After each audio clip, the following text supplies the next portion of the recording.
أنا قضيت نص عمري خباية ورق ماشية سودا، مخنوقة وخايفة. أبي عم يظلم ويتجبر وياكل مال اليتامى ويغلط وما يفكر إلا بحاله. طول عمرها البنت من بيت أبوها بيت جوزها لعبرها.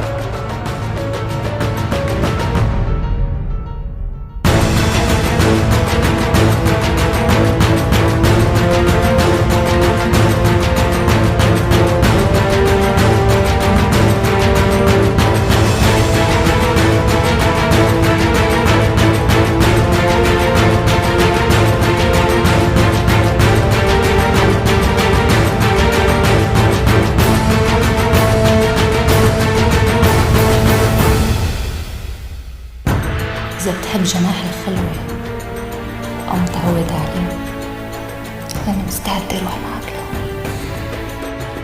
بدي الشام كلها تعرف إني بحبك.